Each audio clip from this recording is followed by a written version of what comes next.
Hello students, welcome to all of you on chemistry insights.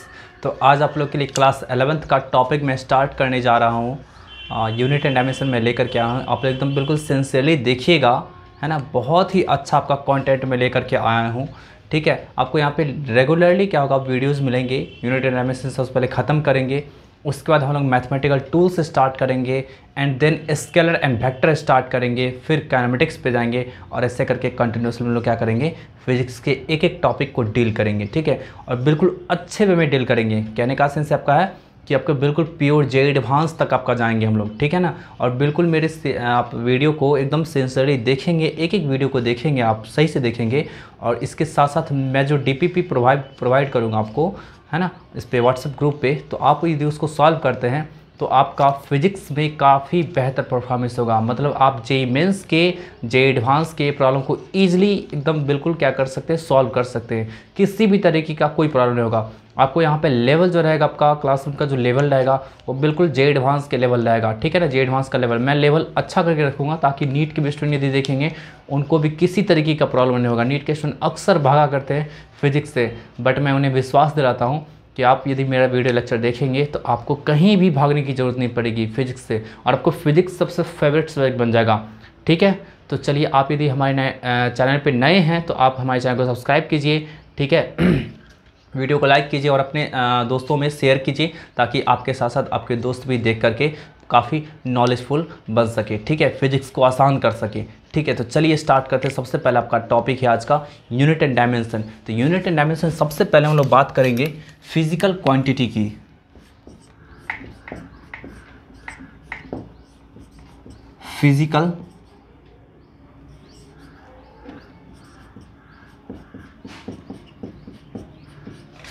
Physical quantity, देखिए ये होता क्या आपका फिजिकल क्वांटिटी। देखिए ये एक ऐसा क्वांटिटी होता है जिसको लोग मेजर कर सकते हैं, है ना। ऐसा क्वांटिटी होता है जिसको लोग मेजर कर सकते हैं और इसका यूज कर सकते हैं फिजिक्स के लॉ को स्टेटमेंट, फिजिक्स के लॉ को कहने में, है ना, फिजिक्स के लॉ को स्टेट करने में और उसको डिस्क्राइब करने के लिए। कहने का सेंस है फिजिक्स के लॉ को एक्सप्लेन करने के लिए हम इसका इस्तेमाल कर सकते हैं, ठीक है ना। इसको मेजर कर सकते हैं। एकदम बात समझ में आ रही है ना। जैसे देखिए आपका न्यूटन्स के सेकंड लॉ के अकॉर्डिंग क्या होता है आपका कि फोर्स होता है आपका मास एंड एक्सेलरेशन का प्रोडक्ट होता है। तो यहाँ पे जो आपको बताएं फोर्स मास और एक्सेलरेशन का प्रोडक्ट होता है, तो यहाँ पे फोर्स भी आपका फिजिकल क्वांटिटी हो गया, मास भी आपका क्या फिजिकल क्वांटिटी हो गया एंड एक्सेलरेशन भी आपका क्या फिजिकल क्वांटिटी हो गया। तो कहने का सेंस है फिजिक्स के किसी भी लॉ को आप डिस्क्राइब करेंगे तो वहाँ पे क्या आपका होगा, फिजिकल क्वांटिटी का नीड पड़ेगा ही, ठीक है। उसी तरह बात करते हैं आइंस्टाइन का मास एनर्जी इक्विवेलेंस वाला आपका इक्वेशन जो E = mc² होता है। शायद आप लोग क्लास 10th में पढ़े भी होंगे, है ना, सोर्स ऑफ एनर्जी में पढ़े होंगे, ठीक है। तो वहाँ पे E = mc² जो होता है, तो E होता है आपका एनर्जी, ठीक है ना, एनर्जी। तो एनर्जी भी क्या आपका हो गया फिजिकल क्वांटिटी, मास, है ना, mc², m जो आपका होता है मास होता है, मास से आपका फिजिकल क्वांटिटी हो गया। C आपका होता है स्पीड ऑफ लाइट, तो वहाँ पे स्पीड ऑफ लाइट भी आपका क्या हो गया, फिजिकल क्वांटिटी हो गया। मतलब फिजिक्स के किसी भी लॉ को आपको डिस्क्राइब करना है तो वहाँ पे आपका फिजिकल क्वांटिटी का नीड होगा ही, ठीक है ना। एकदम बात समझ में आ रही है ना आपका। तो बस यही आपका है फिजिकल क्वांटिटी। तो मैं इसी को लैंग्वेज के रूप में लिख देता हूँ, फिर ध्यान दीजिएगा आप लोग, ध्यान से आप लोग नोट करते जाइएगा। तो यहाँ पे बोल सकते हैं measurable quantity which is used to describe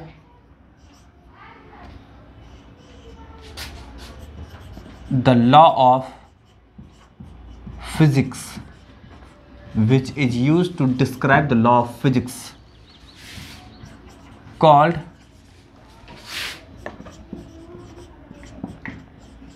physical quantity, है ना। तो हम लोग इसको क्या कहेंगे जी, फिजिकल क्वांटिटी कहेंगे। ऐसा आपका मेजरेबल क्वांटिटी जिसका इस्तेमाल किया जाता है आपका जी फिजिक्स के लॉ को डिस्क्राइब करने के लिए, है ना। तो उसको हम लोग क्या कहेंगे, फिजिकल क्वांटिटी ठीक है। देखिए, फिजिकल क्वांटिटी को एक्सप्रेस करने के लिए आपको दो चीज़ का जरूरत पड़ेगा।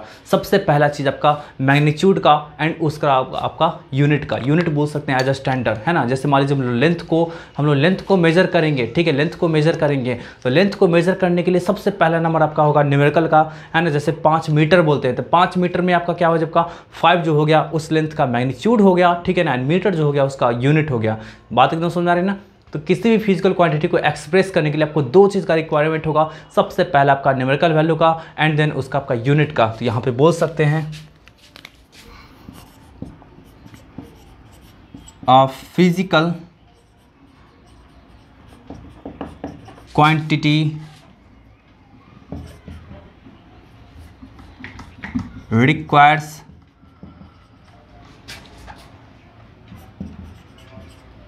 टू और physical quantity requires two things. बोल सकते हैं फर्स्ट आपका होगा न्यूमेरिकल वैल्यू और मैग्नीट्यूड, और सेकंड आप बोल सकते हैं यूनिट और स्टैंडर्ड, है ना। यूनिट और स्टैंडर्ड मतलब आपको दो चीज़ का जरूरत पड़ेगा आपको फिजिकल क्वांटिटी को एक्सप्रेस करने के लिए, है ना। A physical quantity requires two things for their expression, ठीक है ना। तो उसको एक्सप्रेस करने के लिए क्या होगा, जब आपका दो चीज़ का जरूरत पड़ेगा। पहला आपका न्यूमेरिकल वैल्यू और दूसरा आपका क्या होगा, यूनिट, ठीक है। तो देखिए आपका क्या होगा ना कि फिजिकल क्वांटिटी को मान लीजिए आप क्यू मानते हैं, ये इसको मान लीजिए आप क्यू मानते हैं फिजिकल क्वांटिटी को, तो ये किसके बराबर होगा आपका जी, एन यू का, है ना। एन और यू का, ये एन आपका क्या है जी, आपका ये एन यहाँ पे क्या है आपका, तो एन है न्यूमेरिकल वैल्यू, न्यूमेरिकल वैल्यू, ठीक है। और u जो आपका हो गया वो यूनिट हो गया, है ना। u जो आपका हुआ वो यूनिट हो गया। एकदम कोई डाउट है, एकदम क्लियर है। चलिए आगे बढ़ते हैं।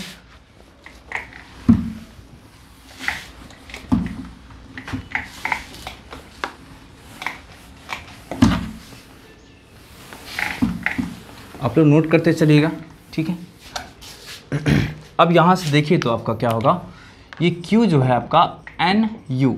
अब यहाँ से एक चीज़ देखिएगा आप लोग कि यहाँ पे एन और यू एक दूसरे पे डिपेंड करता है। मतलब किसी भी फिजिकल क्वांटिटी का न्यूमेरिकल वैल्यू जो होता है ना उसके यूनिट पे डिपेंड करता है।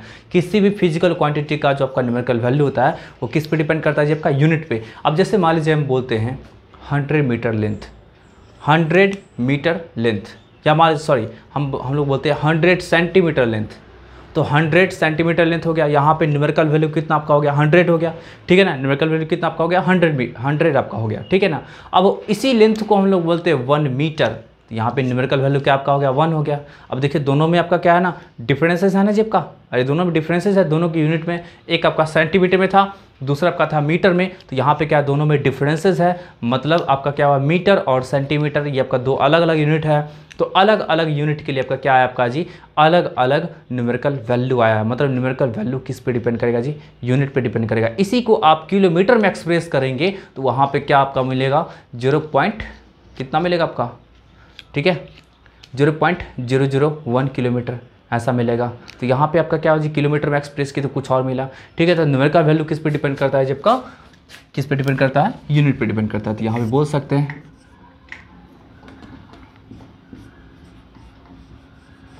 Numerical value of physical quantity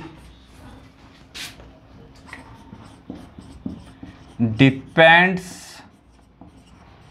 upon, numerical value of physical quantity depends upon unit. एक सेकंड में चेक कर लेता हूँ कि न्यूमेरिकल वैल्यू आपका क्या होता है ना, ये न्यूमेरिकल वैल्यू जो होता है आपका फिजिकल क्वांटिटी का, वो किस पे डिपेंड करता है, जबका यूनिट पे डिपेंड करता है। तो कैसे डिपेंड करता है देख लीजिए, आपका एग्जांपल में मैं दिखाता हूँ। लेंथ है आपका 100 सेंटीमीटर, है ना। लेंथ आपका क्या है 100 सेंटीमीटर है, ठीक है। अब देखिए इसी को हम एक्सप्रेस करते हैं, तो एक्सप्रेस करेंगे तो यदि मीटर में एक्सप्रेस करेंगे तो क्या होगा आपका जी, यही जो आपका हो जाएगा वो 0 मतलब 1 आपका क्या होगा 1 मीटर के बराबर हो जाएगा, ठीक है ना, 1 मीटर के बराबर। और इसी को हम लोग किलोमीटर में एक्सप्रेस करेंगे तो कितना आपका होगा जब का, तो 0.001 किलोमीटर। कहने का सेंस आपका हो गया कि देखिए आपका यूनिट चेंज करते गया, यूनिट चेंज करते गया तो न्यूमेरिकल वैल्यू भी आपका क्या होगा, चेंज करते गया, ठीक है ना। यूनिट चेंज करता गया तो न्यूमेरिकल वैल्यू चेंज करता गया। बट एक चीज़ आप ध्यान में रखिएगा कि आपका जो यूनिट चेंज करेंगे न्यूमेरिकल वैल्यू चेंज करेगा, मतलब कहने का सेंस है यूनिट आप चेंज करेंगे न्यूमेरिकल वैल्यू चेंज करेगा, लेकिन ओवरऑल फिजिकल क्वांटिटी का जो मैग्नीट्यूड है वो सेम रहेगा, है ना। जो मैग्नीट्यूड रहेगा मतलब नेट मैग्नीट्यूड की बात कर रहे हैं, मतलब जो फिजिकल क्वांटिटी का जो आपका अमाउंट रहेगा वो आपका हमेशा सेम रहेगा। कहने का सेंस आपका 100 सेंटीमीटर और 1 मीटर इक्वल है ना। यूनिट अलग है लेकिन आपका क्या है, दोनों तो इक्वल। 1 मीटर और आपका 0.001 किलोमीटर दोनों का दोनों इक्वल है। एकदम समझ में आ रहा है ना आपका, है ना। मतलब क्या कर रहे हैं हम लोग, यूनिट को चेंज कर रहे हैं, न्यूमेरिकल वैल्यू भी चेंज हो रहा है, बट आपका overall product of numerical value and unit same ही है। मतलब क्या हो गया, फॉर अ फिजिकल क्वांटिटी, है ना, N1 U1 is equal to N2 U2 equal to constant, है ना। मतलब ये आपका U1 क्या हुआ, आपका यूनिट हुआ, U2 हुआ अदर यूनिट हो गया, N1 आपका क्या हो गया, मैग्नीट्यूड हो गया, N2 भी आपका क्या हुआ, मैग्नीट्यूड हो गया। बात एकदम समझ में आ रही है ना। मतलब किस क्या ये आपका क्या होगा जी, U1 क्या होगा आपका यूनिट हो गया, है ना। ये आपका क्या होगा आपका जी, अदर यूनिट हो गया, जैसे सेंटीमीटर मीटर 1 आपका है ना, इस तरह से। N1 जो आपका हो गया मैग्नीट्यूड हो गया,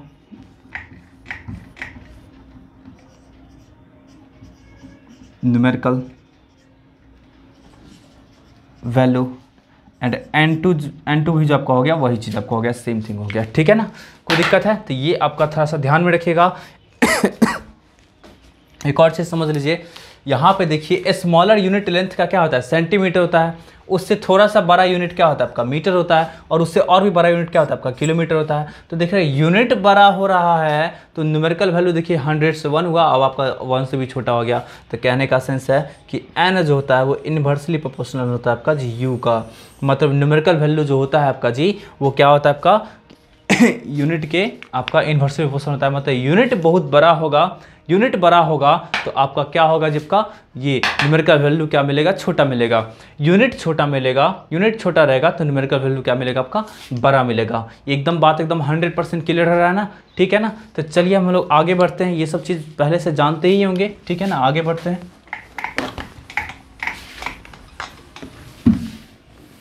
देखिए हम लोग चलते हैं फिजिकल क्वांटिटी की टाइप पे, काइंड्स पे।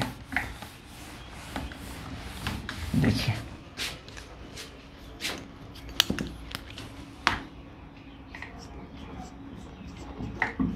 Types of physical quantities. देखिए इसके 3 टाइप होते हैं। पहला होता है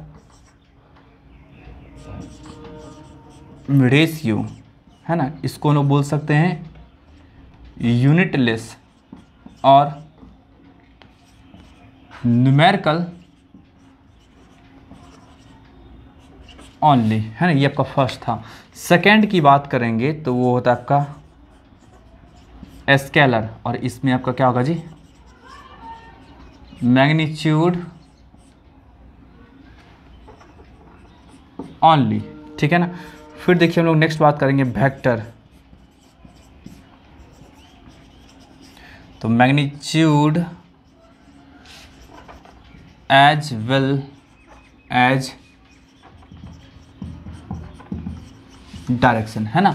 मतलब फिजिकल क्वांटिटी आपका 3 तरीके का होता है ना, 3 तरीके का होता है। क्या होगा आपका, एक रेशियो होगा, स्केलर होगा और वेक्टर होगा, ठीक है। ध्यान रखिए इस चीज़ का, रेशियो, स्केलर, वेक्टर, ठीक है ना। रेशियो जो आपका होता है ना, रेशियो ये यूनिटलेस और आपका न्यूमेरिकल ओनली, है ना। मतलब सिर्फ और सिर्फ इसमें क्या होगा आपका, न्यूमेरिकल होगा, कोई यूनिट नहीं होगा। स्केलर समझ रहे हैं, मैग्नीट्यूड, और आपका क्या होगा वेक्टर जो आपका होगा वो magnitude as well as direction, ठीक है। इसको मैं मिटाऊँ, चलिए मिटाता हूँ। अब एक एक करके हम लोग क्या करेंगे, डील करेंगे।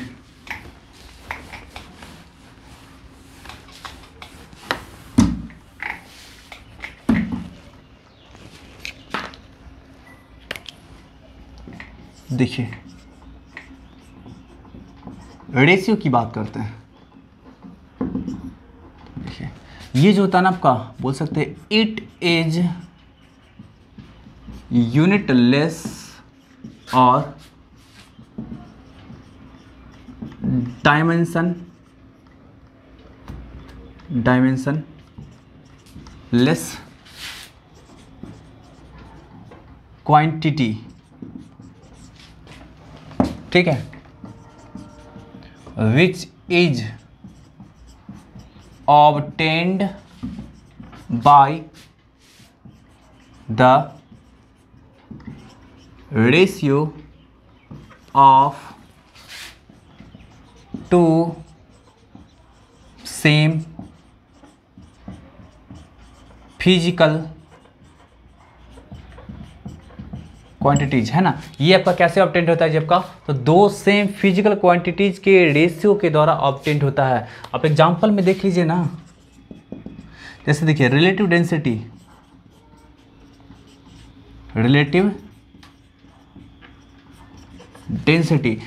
डेंसिटी ये आपका होता क्या है जब का, तो डेंसिटी ऑफ एनी सब्सटेंस, है ना, density of any substance divided by density of water at 4 degree centigrade, है ना। Density of any substance by density of water at 4 degree centigrade, ये आपका क्या होता है जब का, ये क्या होता है आपका रिलेटिव डेंसिटी होता है। बताइए इसका भी आपका क्या होगा, इसका भी क्या होगा आपका जी, केजी मीटर पर क्यूब, है ना। इसका आपका क्या होगा जब का, सॉरी केजी पर मीटर क्यूब, इसका भी आपका क्या होगा केजी पर मीटर क्यूब, दोनों का दोनों कैंसिल होकर के ओनली न्यूमेरिकल वैल्यू इन्हें देगा। उसी तरह बात कर सकते हैं आप वेपर डेंसिटी, है ना। ये आपका क्या होगा जब का, तो density of any gas divided by density of H2 gas at same conditions of temperature and pressure. मतलब क्या होगा जब का डेंसिटी ऑफ एनी गैस, किसी भी गैस का डेंसिटी, और उसमें डिवाइड किससे करेंगे जी, हाइड्रोजन गैस के डेंसिटी से, कब, सेम टेम्परेचर और प्रेशर पे रहेगा तब, ठीक है। तो ये भी आपका क्या होगा, यूनिटलेस क्वांटिटी होगा, कोई भी आपका जिसमें यूनिट नहीं होगा, कोई भी डायमेंशन नहीं होगा, तो इसको हम लोग कहते हैं रेशियो कहते हैं, ठीक है। अब देखिए इसके अलावा भी कुछ और भी ऐसे हैं जिसके पास आपका क्या होगा ना, कि कोई आपका जैसे रेशियो ही होगा। जैसे मान लीजिए एंगल की बात करेंगे, तो एंगल इक्वल टू क्या होता है, जैसे एंगल पढ़े होंगे आप लोग बचपन में,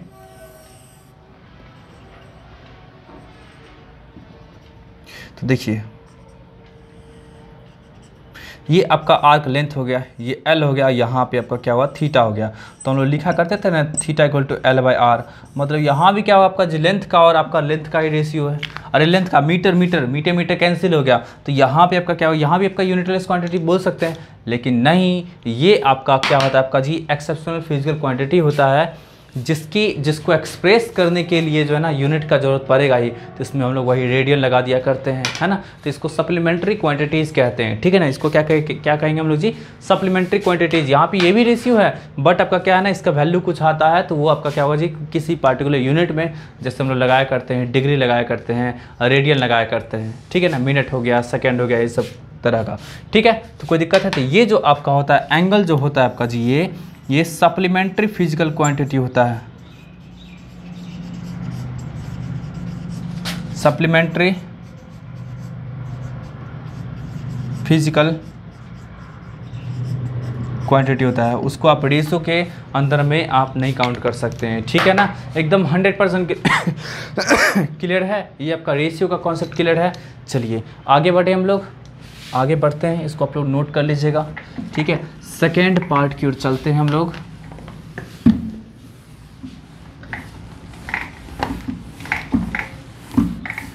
नोट करते जाइएगा। ठीक है, देखिए सेकेंड आपका होगा आपका स्केलर। तो क्या होगा जी आपका, the physical quantity which has only magnitude, है ना, which has only magnitude and that quantity is added or subtracted by simple algebraic method, है ना, सिंपल अलजेब्राइक मेथड। ऐसा फिजिकल क्वांटिटी जिसके पास क्या होता है, सिर्फ और सिर्फ मैग्नीट्यूड होता है ना, और इसको ऐड या फिर सब्ट्रैक्ट करेंगे सिंपल अलजेब्राइक मेथड के द्वारा। ये आपका लास्ट वाला लाइन एकदम ध्यान रखिएगा, दैट क्वांटिटी इज एडेड और subtracted bye simple algebraic method. देखिए कुछ ऐसा फिजिकल क्वांटिटी भी है जिसके पास एक पार्टिकुलर डायरेक्शन होता है, बट वो आपका क्या होता है ना, स्केलर में आता है। डायरेक्शन होने के बावजूद भी स्केलर में आता है, जैसे इलेक्ट्रिक करंट वगैरह हो गया आपका, है ना, तो वो आपका क्या होता है, पार्टिकुलर डायरेक्शन है, फिर भी उसको क्या करेंगे, स्केलर में ही काउंट करेंगे। ठीक है ना, तो चलिए आगे बढ़ते हैं। इसमें एग्जाम्पल में समझ लीजिए इस चीज़ को। लेंथ आपका हो गया, है ना, टाइम हो गया, ठीक है, कोई दिक्कत है। फिर देखिए आपका क्या हो गया, इलेक्ट्रिक करेंट हो गया, है ना, डिस्टेंस हो गया। ये सब क्या होता है ना, आपका एक स्केलर क्वांटिटी होता है जिसको एक्सप्रेस करने के लिए सिर्फ मैग्नीट्यूड की जरूरत पड़ेगी, उसके डायरेक्शन की कोई नीड नहीं होगी। ठीक है ना, तो ये आपका क्लियर हुआ स्केलर क्वांटिटी। ठीक है, चलिए हम लोग अब बात करते हैं सेकेंड थर्ड वेक्टर क्वांटिटी की। वेक्टर क्वांटिटी की बात करते हैं तो देखिए तो आपका क्या होता है vector quantity, the physical quantity which has both magnitude as well as direction and added or subtracted by vector law of addition. देखिए इसका ऐड और सब्ट्रैक्ट करने का खुद का लॉ होता है ना, खुद का लॉ होता है, आप उसी के द्वारा क्या कर सकते हैं, ऐड कर सकते हैं। ठीक है ना, आप यदि सिंपल अलजेब्राइक मेथड के द्वारा ऐड करेंगे तो जनरली आपका गलती होगा, ओकेजनली कभी कभी सही हो जाएगा, लेकिन जनरली आपका क्या होगा, गलती होगा। ठीक है ना, तो इसलिए आपका क्या होगा, इसको हम लोग क्या करते हैं, वेक्टर लॉ ऑफ एडिशन से ऐड करते हैं। ठीक है, इसके एग्जाम्पल में आप देख लीजिए, डिस्प्लेसमेंट हो जाएगा आपका, इसके पास फिक्स डायरेक्शन होता है ना, वेलोसिटी हो जाएगा, फोर्स हो जाएगा, है ना, मोमेंटम हो जाएगा, ETC। ठीक है ना, ETC। तो ये आपका क्या होगा, इतना क्वांटिटी आपका हो जाएगा, मतलब और भी आपका होगा बहुत सारा। ठीक है ना, यही आपका ये फिजिकल क्वांटिटी का थ्री काइंड्स है। अब देखिए इन सब को जो है ना, इन सब को ऑल थ्री काइंड्स को जो है ना दो कैटेगरी में सब डिवाइडेड किया गया आपका जी, एक फंडामेंटल फिजिकल क्वांटिटी और एक आपका डेराइव्ड फिजिकल क्वांटिटी, है ना। इन सब को दो पार्ट में कैटेगराइज किया गया आपका जी, फंडामेंटल फिजिकल क्वांटिटी और डेराइव्ड फिजिकल क्वांटिटी। तो चलिए हम लोग मिटाते हैं इसको, आगे बढ़ते हैं।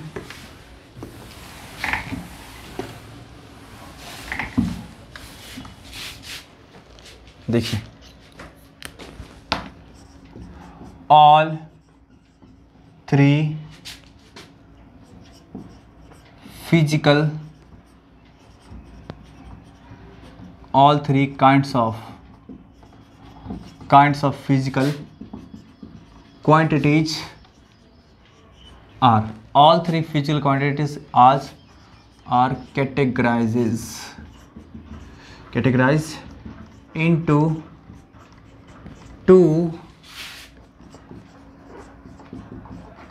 physical quantity. फर्स्ट आपका क्या होगा, फंडामेंटल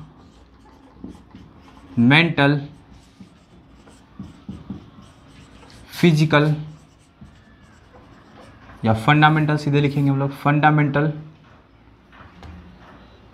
और एब्सोल्यूट और बेस क्वांटिटी, ठीक है ना। सेकेंड आपका जो होता है वो आपका होता है डिराइव। चलिए इसको मिटा ही देता हूँ, बाद में बताऊँगा आपका, इसका आपका कुछ अलग मीनिंग हो जाएगा आपका। फंडामेंटल क्वांटिटी, नेक्स्ट आपका होगा डिराइव्ड क्वांटिटी, ठीक है। ये आपका दो। तो देखिए फंडामेंटल और डिराइव्ड, ये दोनों में डिफरेंसेस क्या है। तो देखिए जितना भी आपका फिजिकल क्वांटिटी है उसको दो पार्ट में कैटेगराइज किया गया है। पहला फंडामेंटल क्वांटिटी और सेकेंड आपका क्या है, आपका डिराइव्ड क्वांटिटी। फंडामेंटल क्वांटिटी ऐसा होता है, ऐसा फिजिकल क्वांटिटी होता है जो बिल्कुल इंडिपेंडेंट होता है ना, बिल्कुल इंडिपेंडेंट, मतलब उसको डिफाइन करने के लिए किसी भी अदर फिजिकल क्वांटिटीज़ की ज़रूरत नहीं होगी, जो बिल्कुल इंडिपेंडेंट होगा, जिसका सेल्फ एग्जिस्टेंस होगा, जिसका एग्जिस्टेंस किसी और पे नहीं डिपेंड करता होगा। ऐसे क्वांटिटी को क्या कहते हैं जी, फिजिकल फंडामेंटल क्वांटिटी कहते हैं। एंड डिराइव्ड क्वांटिटी क्या होता है आपका जी, तो डिराइव्ड क्वांटिटी जो होता है आपका, इसको डिफाइन करने के लिए टू और मोर आपको फंडामेंटल क्वांटिटीज़ की नीड होगी, ठीक है ना। इसको डिफाइन करने के लिए टू और मोर फंडामेंटल क्वांटिटीज़ की नीड होगी, उसको कहते हैं डिराइव्ड क्वांटिटी, ठीक है। तो चलिए एक एक करके हम लोग डील करते हैं। देखिए फंडामेंटल क्वांटिटीज आपको हो गया, that physical quantity which do not require any other physical quantity for their definition, है ना, उसके डेफिनेशन के लिए किसी भी अदर फिजिकल क्वांटिटीज़ की नीड नहीं होगी, है ना। तो ऐसे क्वांटिटी को क्या बोलेंगे जी, फंडामेंटल क्वांटिटी बोलेंगे, ठीक है ना। फंडामेंटल क्वांटिटी देखिए आपका 7 आपका डिफरेंट आपका फंडामेंटल फिजिकल क्वांटिटी होता है। तो देख लीजिए आपका फंडामेंटल क्वांटिटी, ठीक है। और यहाँ पे मैं लिख देता हूँ SI यूनिट। देखिए सबसे फर्स्ट जो आपका होगा लेंथ, और इसके लिए जो आपका यूनिट होता है वो मीटर होता है, ठीक है। सेकेंड देख लीजिए मास, और इसके लिए जो आपका यूनिट होता है वो kg होता है, ठीक है। फिर देखिए टाइम, तो इसके लिए जो आपका यूनिट होता है वो सेकेंड होता है, सेकेंड को हम लोग S से रिप्रेजेंट करते हैं, ठीक है ना। फिर देखिए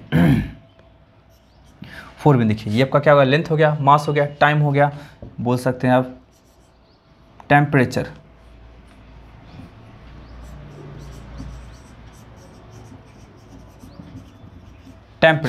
और इसका जो आपका यूनिट होता है वो केल्विन होता है, ठीक है ना। फिर देखिए अमाउंट ऑफ सब्सटेंस, और इसका जो यूनिट होता है वो मोल होता है, ठीक है। अब थोड़ा सा मैं 2 को ऊपर लिख देता हूँ, ठीक।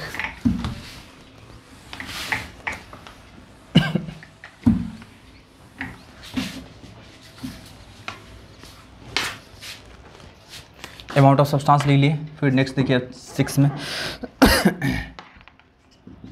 इंटेंसिटी ऑफ लाइट, और इसका जो यूनिट होता है वो कैंडेला होता है। ठीक है, नेक्स्ट आपका देख लीजिए इलेक्ट्रिक करंट, इलेक्ट्रिक करंट, और इसका जो यूनिट होता है एम्पियर होता है। यहाँ पे मैं लिख देता हूँ एम मीन्स मीटर, है ना, केजी मीन्स किलोग्राम, ठीक है, एस मीन्स सेकेंड, है ना, के मीन्स केल्विन, और आपका मोल, मोल MOL मोल, ये कैंडेला,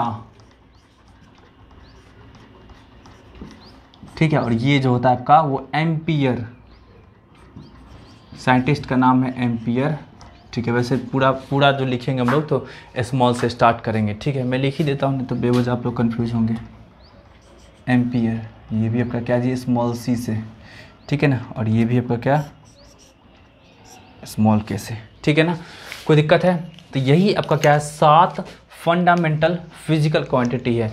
कैंडेला समझिए इस चीज़ को, ये इंटेंसिटी ऑफ लाइट, बाकी बात सब कुछ आप आई थिंक आप जानते होंगे, लेंथ जानते हैं, मास जानते हैं, टाइम जानते हैं, टेम्परेचर जानते हैं। अब टेम्परेचर जानने होगा आपको लोग डिग्री जानने होगा, लेकिन डिग्री आपका ऐसा नहीं होता है, इसलिए हम केल्विन लिखे, ठीक है। अमाउंट ऑफ सब्सटेंस, सब्सटेंस का अमाउंट, मोल, केमिस्ट्री में पढ़ना है आपको मोल, ठीक है ना। वैसे भी टॉपिक आपका स्टार्ट हो चुका है, तो आप लोग से रिक्वेस्ट है कि उसको भी जाकर के देखिए, पढ़िए, बहुत ही अच्छे लेवल में पढ़ाया जाएगा वहाँ पे। इंटेंसिटी ऑफ लाइट समझिए क्या होता है आपका, तो जैसे मोनोक्रोमेटिक लाइट समझते हैं, नहीं समझते होंगे। मोनो का मतलब होता है सिंगल, मोनोक्रोमेटिक लाइट कहने का सेंस है ऐसा लाइट जिसमें एक ही तरह का वेवलेंथ होगा, ऐसा लाइट जिसमें एक तरह का वेवलेंथ होगा, जैसे रेड लाइट हो गया, ब्लू लाइट हो गया, है ना, येलो लाइट हो गया, ग्रीन लाइट हो गया, ऐसा लाइट जिसमें एक तरीके का क्या होगा जी, वेवलेंथ होगा। अब वो किसी भी सरफेस पे, है ना, इंसिडेंट करेगा, तो कितना अमाउंट में इंसिडेंट कर रहा है ना, मतलब आपका उस पार्टिकुलर सरफेस एरिया पे कितना एनर्जी इंसिडेंट कर रहा है एक सेकेंड में, है ना, एक सेकेंड में यूनिट एरिया पे, तो वही आपका क्या होता है, इंटेंसिटी होता है, इंटेंसिटी ऑफ लाइट होता है। तो उसी को हम लोग क्या करते हैं, कैंडेला में रिप्रेजेंट करते हैं, ठीक है। यही आपका क्या है, 7 फंडामेंटल फिजिकल क्वांटिटीज है। इन सबको एक्सप्रेस करने के लिए किसी भी अदर फिजिकल क्वांटिटीज का नीड नहीं है, है ना, इन सबको एक्सप्रेस करने के लिए किसी भी अदर फिजिकल क्वांटिटीज का नीड नहीं है, ठीक है। तो चलिए आगे बढ़ते हैं, आगे बढ़ते हैं, देखिएगा इसमें से 3 ऐसा आपका क्वांटिटी है ना, जिसको हम लोग क्या करते हैं ना जी, जिसको हम लोग फंडामेंटल और एब्सोल्यूट और बेस यूनिट मानते हैं। इसमें से देखिए आपका मास, लेंथ और टाइम, ये आपका 3 जो आपका हो गया, ये fundamental,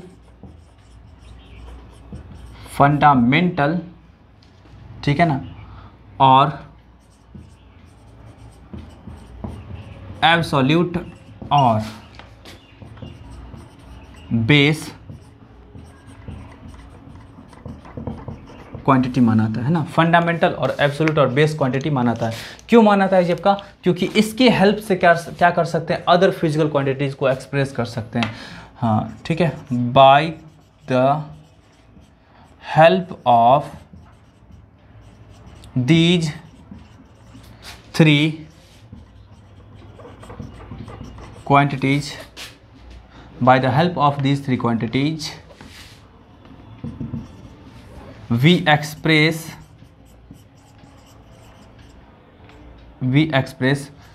all other physical quantity, है ना। इसके हेल्प से क्या कर सकते हैं, अदर फिजिकल क्वांटिटी को भी क्या कर सकते हैं, एक्सप्रेस कर सकते हैं, ठीक है। तो चलिए मिटाते हैं, अब हम लोग जल्दी से चलते हैं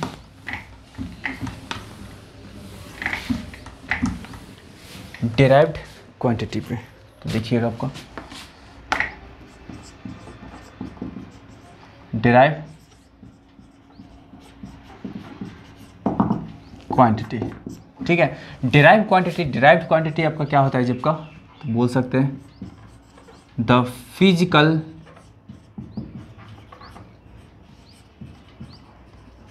quantity which requires the other physical quantity for their definition, for दियर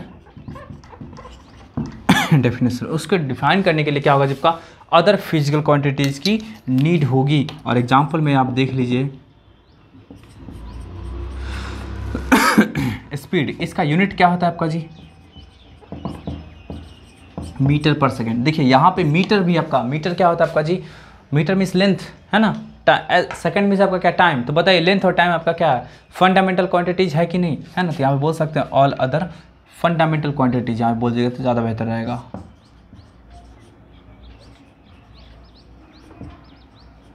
है ना। अदर फंडामेंटल क्वांटिटीज का नीड पड़ता है, ठीक है। और भी देख सकते हैं आप, एक्सेलेरेशन को देख लीजिए ना,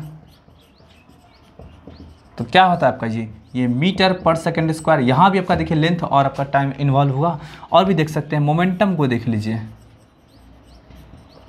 मोमेंटम। तो मोमेंटम में क्या सब होता है आपका जी, बताइए, इसका यूनिट होता है केजी मीटर पर सेकेंड।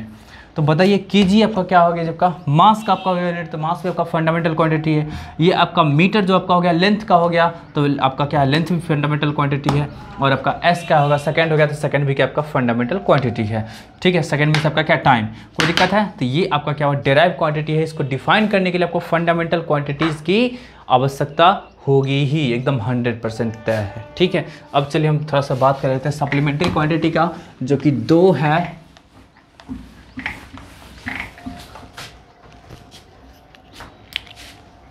देखिए सप्लीमेंट्री